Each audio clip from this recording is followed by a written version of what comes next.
Friends, welcome to Cyber Naval. Manish Shukla, I'm back to you. Today I'm going to आज हम सीखने जा रहे हैं बायोस क्या होता है, UEFI क्या होता है। ये एक डिफरेंट काइंड का बायोस है जिसके लिए हम आगे थोड़ा पढ़ेंगे। सीमोस क्या होता है, तो आइए शुरू करते हैं। As you know, this is my introduction. Normally BIOS का फुल फॉर्म होता है बेसिक इनपुट आउटपुट सिस्टम, जिसके नाम से ही आपको पता चल गया होगा कि ये बेसिकली इनपुट और आउटपुट को रेगुलेट करने का काम करता है। दोस्तों याद रखना इजी है, इनपुट और आउटपुट को मैनेज करता है। तो ये जाहिर है कि आपको समझ आ जाएगा कि ये एक एम्बेडेड चिप के अंदर ये प्रोग्राम होता है जो कंप्यूटर के जितने भी डिवाइस होते हैं जो कंप्यूटर के साथ कनेक्ट किए हुए होते हैं उसको रिकॉग्नाइज करने का काम करेगा, उसको कंट्रोल करने का काम करेगा। वो कितने बाइट पे काम करता है, कौन से सिग्नल पे वो काम करता है, तो वो सब रेगुलेट करने का ये ज़्यादातर काम करता है। जब हम कंप्यूटर को स्टार्ट करते हैं, that is called as computer के अंदर उसका जो ब्रेन होता है that is called as microprocessor. जैसे आदमी ब्रेन से जाना जाता है वैसे कंप्यूटर माइक्रो प्रोसेसर से जाना जाता है। तो ये जो कंप्यूटर के अंदर माइक्रो प्रोसेसर होता है, जब कंप्यूटर स्टार्ट करते हैं तो सबसे पहले ये प्रोग्राम लोड होता है जिसके ऊपर से कंप्यूटर को क्या करना है या किस तरीके से वो एक दूसरे के साथ जुड़ेगा वो हमें ज़्यादातर पता चलता है। उसके बाद का स्टेप होता है ऑपरेटिंग सिस्टम को लोड करना, डिफरेंट डिवाइस को एक दूसरे के साथ इंटर रिलेट करना। बेसिकली अगर मित्रों देखा जाए तो ये जो बायोस होते हैं उसके 4 डिफरेंट मेन टास्क होते हैं। सबसे पहला जो होता है that is considered as POST. POST का जो काम होता है जब कंप्यूटर स्टार्ट होता है तो सबसे पहले वो जितने डिवाइस उसके साथ कनेक्ट किए हुए होते हैं उसको वो चेक करता है। अगर उसमें कोई गड़बड़ी होती है तो स्टार्टिंग में ही आपको कीबोर्ड का एरर दे देगा या माउस का एरर दे देगा या डेट टाइम सेट नहीं है वैसा कोई एरर दे देगा, या ऐसा कोई भी डिवाइस अगर कोई भी ढंग से नहीं काम कर रहा है तो आपको स्टार्टिंग में जो एरर मैसेज दिखता है that error message is due to this POST over there. तो ये क्या करता है, ओएस लोड करने से पहले सभी हार्डवेयर डिवाइस को चेक करने का काम करता है।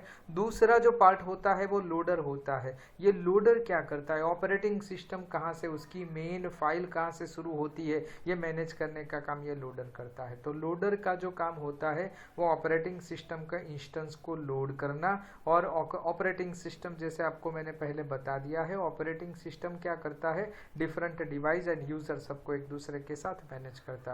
तो ये लोड करेगा, कहाँ से वो स्टार्ट होता है वो मैनेज करेगा। जो ड्राइवर्स होते हैं, driver is considered as a low level device driver. ज़्यादातर कंप्यूटर के अंदर आपको ये DLL फाइल मिलेगी, that is considered as dynamic linking and loading. Computer में जैसे हम आपसे बात करते हैं तो ये हिंदी कॉमन लैंग्वेज है तो मैं जो बोलता हूँ वो आपको समझ में आता है।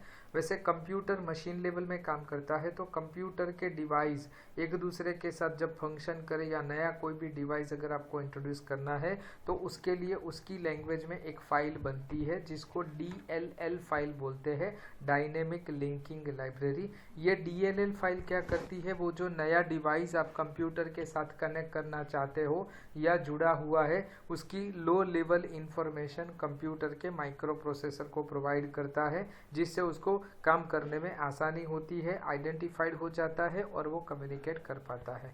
तो and fourth one that is BIOS और सीमोस प्रोग्राम को लोड करने का काम करता है। तो ये बायोस का बेसिक 4 मेजर फंक्शंस है। आगे बढ़ते हैं।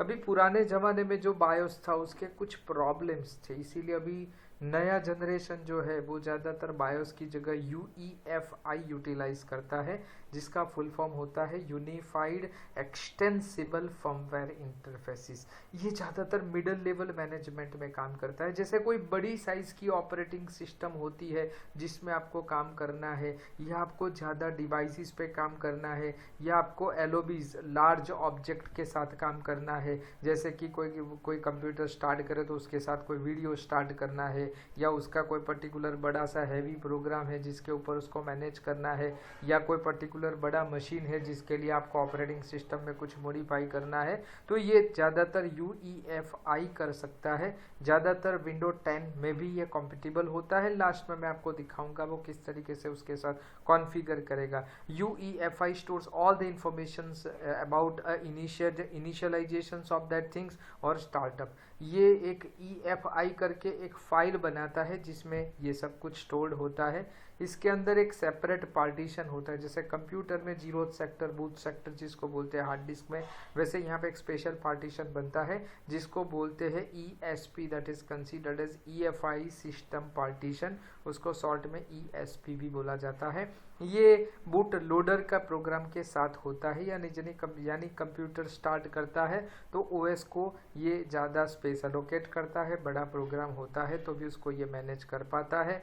Due to it's a partition, ये डायरेक्टली OS को बूट करेगा, यानी दूसरे कोई डिवाइस की ज़रूरत नहीं पड़ेगी और बायोस को बचाने का काम करेगा। Self test process and all that things are already included. ये बूटिंग को फास्टर करता है, यानी कंप्यूटर के ऑपरेटिंग सिस्टम में जो लोड होने में टाइम लगता है, यहाँ पे आपका टाइम नहीं लगेगा।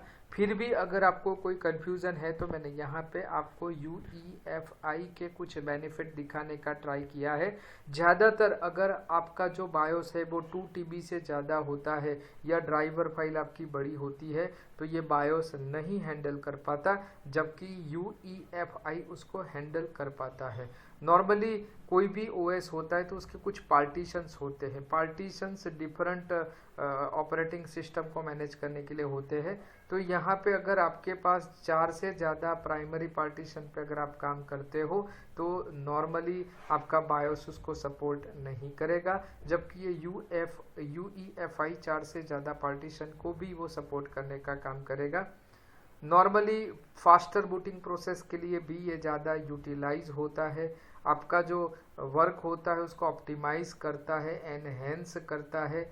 यहाँ पे एक सबसे ज़्यादा फ़ायदा ये होता है कि मालवेयर नहीं सपोर्ट कर पाता, क्योंकि ये सिस्टम इनबिल्ट होता है। इसीलिए अगर कोई मीडिया या कोई डिवाइस से अगर मालवेयर आपके OS में घुसने का ट्राई करता है तो ये अलाउड नहीं करता है। ज़्यादातर OS हार्ड डिस्क से होती है तो इसमें मालवेयर का खतरा रहता है, बट इसमें नहीं रहता क्योंकि ये हार्ड डिस्क पे से वो पर्टिकुलर OS पे से नहीं आएगा। It supports a networking function, यानी अगर मुझे रिमोट ट्रबल शूटिंग करना है या रिमोट हैंडलिंग करना है तो ये उसको सपोर्ट कर पाता है। It has a simple graphical user interface और ज़्यादा दैट इज़ रिचर सेटअप होता है, जो पर्टिकुलर बायोस से काफ़ी सारा अच्छा होता है। ज़्यादातर अभी विंडो 10 में इसका सबसे ज़्यादा यूटिलाइज होता है। मैं थोड़े से स्क्रीन आपको दिखाऊंगा ताकि विंडो 10 में अगर आपको UEFI एक्टिव करना है तो आप किस तरीके से एक्टिव कर पाते हैं। पहले स्क्रीन में आप देख पाते हो, सबसे पहले आपको विंडो सेटअप में जाना है। विंडो सेटअप में अपडेट सिक्योरिटी, जो कि रेड कलर से मैंने आपको दिखाया है, उसमें आपको जाना है। अंदर जाओगे तो आपके सामने वापस यहाँ पे रिकवरी करके एक पर्टिकुलर ऑप्शंस दिखेगा, जिसमें आपको एडवांस स्टार्टअप में यहाँ पे रिस्टार्ट नाउ पे क्लिक करना होता है। अगर आप उसमें जाओगे तो वापस आपके सामने ये एक ट्रबल शूट करके एक ऑप्शन आएगा। ट्रबल शूट में एडवांस ऑप्शंस आएगा। एडवांस ऑप्शंस में यहाँ पे UEFI फर्मवेयर सेटिंग करके आपको ऑप्शंस आएगा, जिसमें जाके आप उसको UEFI में सेट कर सकते हो। मित्रों, UEFI का बेनिफिट यही होता है कि अगर आपको फास्ट बूटिंग करना है, अगर आपको एक से ज़्यादा ऑपरेटिंग सिस्टम या प्राइमरी इंटरफेसिस यूटिलाइज करना है, अगर वो सब करने के लिए आपको बायोस लिमिटेड रहेगा, बायोस का सपोर्ट आपको कम मिलेगा, तो आप वहाँ पे बायोस की जगह UEFI इस्तेमाल करें, दैट इज़ एडवाइजेबल। आगे बढ़ते हुए दूसरा एक ऑप्शन है that is considered as CMOS। ये ज़्यादातर बायोस और CMOS एक दूसरे के साथ जुड़े हुए होते हैं। आपकी कंप्यूटर में जो डेट होता है, टाइम होता है, different kinds of hardware devices होता है, ये सबको मेमोरी में स्टोर करने का काम ज़्यादातर ये CMOS करता है, that is considered as complementary metal oxide semiconductor. जैसे आप कहीं गए हो और सुबह में आप उठेंगे तो आप तुरंत ही सबसे पहले आपका बॉडी चेक करते हैं, आपका दिमाग 0 सेकंड पे सबसे पहले क्वेश्चन करेगा मैं कहाँ हूँ, उसके बाद तुरंत आपको याद आ जाएगा। आप अपने 2 हाथ चेक कर लेंगे, 2 पैर चेक कर लेंगे, अगर चश्मा या स्पेक्स कहीं रखा है तो वो चेक कर लेंगे। तो दैट इज कंसीडर्ड एज आपका ये एक फंक्शन हुआ, that is considered as boot function हुआ। वैसे यहाँ कंप्यूटर का भी बूट फंक्शन होता है। कंप्यूटर जब स्टार्ट करता है तब सबसे पहले उसके कितने साथ डिवाइस में है, कीबोर्ड कौन सा है, माउस कौन सा है, स्क्रीन कौन सा है, ये सब चेक करने का काम करता है। तो ये CMOS that is complementary metal oxide semiconductor वो सब स्टोर करने का ट्राई करता है। ज़्यादातर ये एक इंटीग्रेटेड सर्किट होती है जो डिफरेंट कंपोनेंट्स को रजिस्टर करने का काम करती है, लिस्ट आउट करने का काम करते हैं। यहाँ पे ये स्टैटिक पावर कंजम्पशन और हाई नॉइज इम्यूनिटी के लिए ज़्यादा जाना जाता है। सिलिकॉन और जर्मेनियम से बना हुआ होता है, तो ये इलेक्ट्रिसिटी को कंडक्ट कर सकता है but not enthusiastically. Virus cannot reside in CMOS. Normally BIOS में या ओएस की फाइल में इन्फेक्शन आ सकता है, वायरस इन्फेक्ट कर सकता है, बट सीमॉस में ज़्यादातर इन्फेक्ट नहीं करता। हाँ, ये हो सकता है कि वो आपके सीमॉस को चेंज कर सकता है, सीमॉस में जाके कोई एप्लीकेशन चेंज कर सकता है, ये हो सकता है। कई बार आपको पता होगा कि जो पासवर्ड हम डालते हैं सिस्टम में, लो लेवल एसएस के लिए जो पासवर्ड डालते हैं वो भी ज़्यादातर सीमॉस में स्टोर होता है। ये अगर आपको क्लियर करना है, यानी आप भूल गए, आपको नहीं याद आ रहा है, फिर भी आपको अंदर जाना है, तो ये एक हार्डवेयर यहाँ जंपर होता है, सरफेस होता है, जिसमें वहाँ पे क्लियर सीमॉस लेबल होता है। या अगर वो आप निकाल लोगे और वापिस स्टार्ट करोगे तो ऑटोमेटिकली ये वहाँ से निकल जाएगा। ये ज़्यादातर बैटरी के साथ होता है। यहाँ पे आपको मैं 3 डिफरेंट वेज, क्योंकि ज़्यादातर काफ़ी सारे लोगों को ये दिक्कत होता है, तो वो दिक्कत न हो इसीलिए मैं आपको यहाँ पे दिखा रहा हूँ।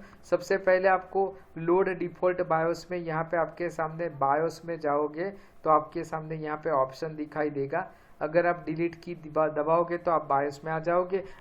काफ़ी सारे ऑप्शंस होते हैं, हर एक में डिलीट ही होता है ऐसा नहीं होता है, किसी में F1 होता है, किसी में एस्केप होता है। तो ये सब डालने, आप जब बूट करोगे तब आपको एक मैसेज दिखाई देगा, press delete to enter in a startup और press escape to load, that is considered as a different options will be given. तो वो आप वहाँ पे यूटिलाइज कर सकते हो। ज़्यादातर में डिलीट होता है, तो यहाँ पे मैंने डिलीट लिखा है, आप उसमें जा सकते हो।